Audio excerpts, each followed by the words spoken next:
일차로 세계여행의 동반자인 버기와 함께 2017년 11월 1일부터 오늘 크리스마스까지 1880일 동안 아무런 고장과 큰 사고 없이 영하 7도에서 영상 42도의 녹록지 않는 환경 가운데 98,200마일, 약 16만 킬로미터를 함께 달려왔으니 마치 내 몸과 같은 차입니다.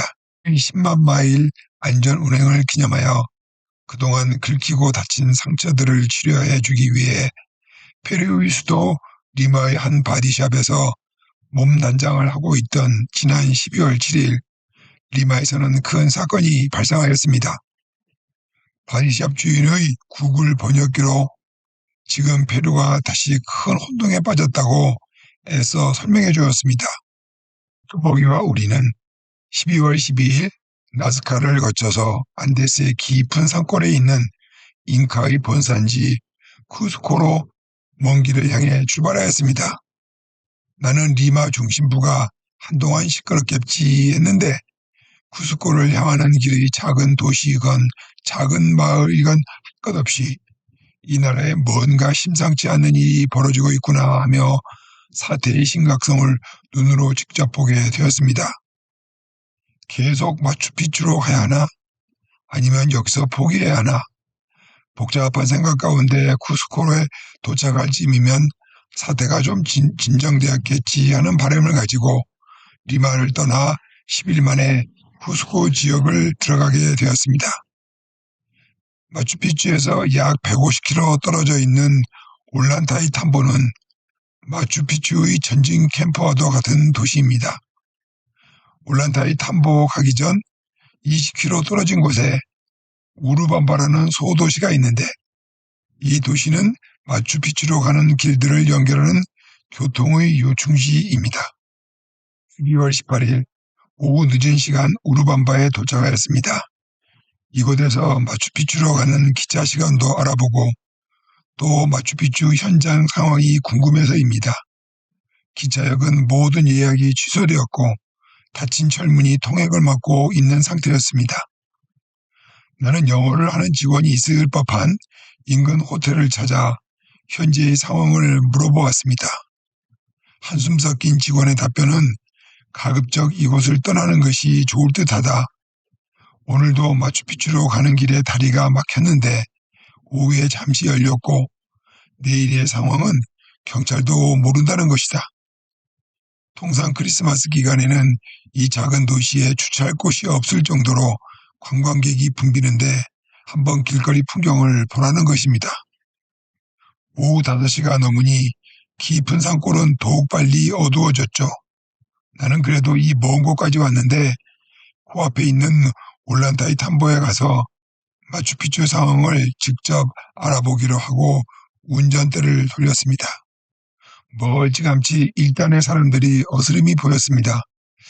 무심한 마음으로 지나치려는데 갑자기 2명의 청년이 차 앞을 뛰어들어 막았었습니다. 하마터면 정말 깔아뭉갤 뻔해 놀랬답니다.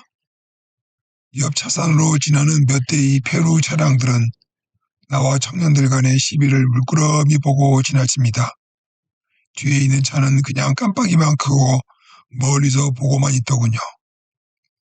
다른 3명의 청년들의 손에는 큰 돌들이 들려 있었고 벌써 몇 대의 차량이 당했는지 길바닥에는 산산조각이 난 차량 유리들의 파편들이 쫙 깔려 있었습니다. 오랫동안 길에서 살다 보니 개배짝 만든 나는 폭도들은 스페인 말로, 나는 영어로 맞서고 있었습니다. 이들은 이게 어디서 굴러먹다 온 녀석인가 하면서 창문도 열고 머리를 안에까지 들이밀어 넣었습니다. 마치 경찰이 검문 검색을 하듯이 말이죠. 이놈 저놈들이 행패와 겁박이 한참이던 때에 이 조수석에 앉아있던 집사람이 눈을 까뒤집고 침을 질질 흘리며 벌벌 몸을 떨면서 경기가 시작된 것입니다. 하필 이 시점에 저놈의 빌어먹을 경기를 또 안해하며 짜증이 폭발하는 사이에 청년들은 여자의 눈 뒤집히는 경기에 저기 놀란 표정으로 잠시 모두의 관심이 집사람의 경기에 집중이 되었답니다. 다행히도 영어의 에필랩시가 스페인어로도 에필랩시입니다. 이 남봉꾼들이 상황을 눈치채게 된 것이죠. 잠시 후 우리는 이들의 꼴 같지 않는 배려로 차를 돌려 우르밤바로 돌아오게 되었고 뚜벅이에게는 큰 피해 없이 현장을 떠나게 되었답니다. 정말 정신이 혼미한 가운데 빨리 멀리 현장을 떠나야 한다는 마음뿐이었죠.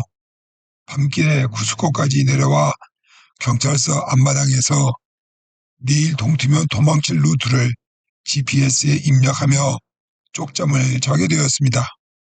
아니 도대체 이 나라에선 무슨 일이 일어났던 거야? 페루는 지난 10년간 11명의 대통령이 바뀐 나라입니다. 대통령의 부패 혐의, 자살, 탄핵 등으로 정치 상황이 말이 아니랍니다. 한 예로 2020년에는 5일 동안에 대통령이 3명이나 바뀐 역사가 있습니다. 2021년에 당선된 페드로 카스티오 대통령이 우리가 있는 페루 리마에서 12월 7일에 의회 해산을 선포한 것이 이 난리의 시작이었습니다. 그의 재임 17개월 동안 장관이 80명이나 갈렸답니다. 계산해보면 일주일에 한 번 장관을 바꾼 꼴입니다. 카스티오는 시골 고등학교 교사 출신으로 정치적 기반이 거의 없이 진보 정당인 페루 자유당의 지지로 대통령이 되었습니다. 카스티오는 국민 80% 이상이 빈곤 상태인 페루에서 삶이 어려운 서민들의 아이콘이 되었고 보수정당 출신의 일본인 후지모리를 간발의 차이로 따돌리고 대통령에 당선이 되었답니다. 하지만 의회는 보수정당이 장악하고 있고 이미 2차례나 카스티오를 탄핵하였으나 찬성표 부족으로 탄핵에 실패한 상황이었습니다.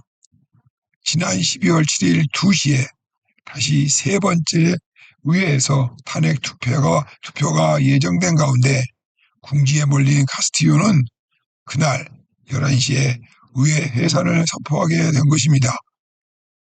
그의 산하에 있던 경찰과 군인 집단은 즉시 반대 의사로 카스티오에게 항명하였고 페루 대법원은 셀프 반란이라고 카스티오를 비난하고 나섰습니다.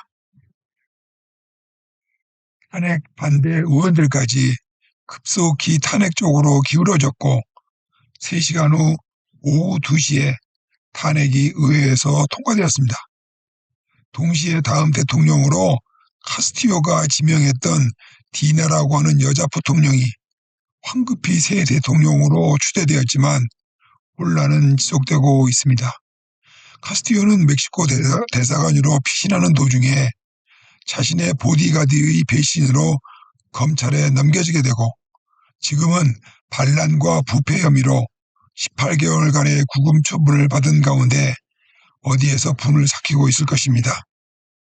그를 지지한 지방의 많은 서민들은 분노했으며 수도 리마보다 전국적으로 지방에서 20여 건의 살인, 셀 수 없는 방화, 시위, 공공시설 공격, 밴들리즘, 통행방해, 차량 습격 등 거의 밀란 수준의 혼란이 10여일 넘게 벌어지고 있는 와중이었습니다.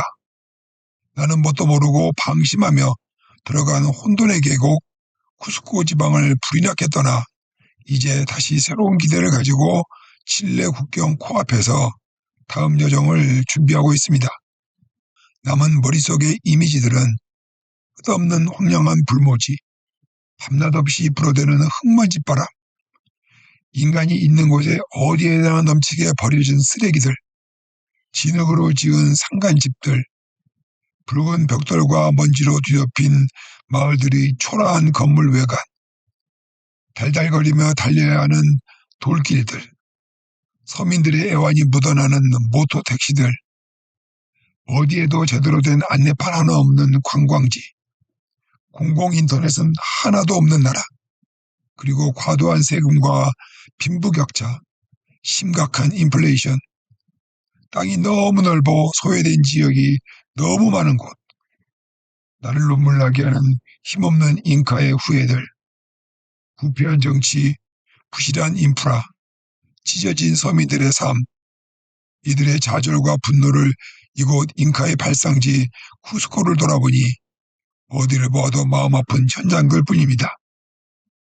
개인적인 의견이지만 하루 2,400여 명의 외국인이 찾는 이곳 쿠스코는 별로 볼 곳이 없는데 과대 포장된 잉카, 즉 오버레이티드, 페루의 일반 물가에 비해 어마어마하게 외국 관광객을 뜯어먹는 호갱짓거리, 오버프라이스드, 그 명성이 언젠가는 퇴색되어가고 있을 것을 보고 있습니다.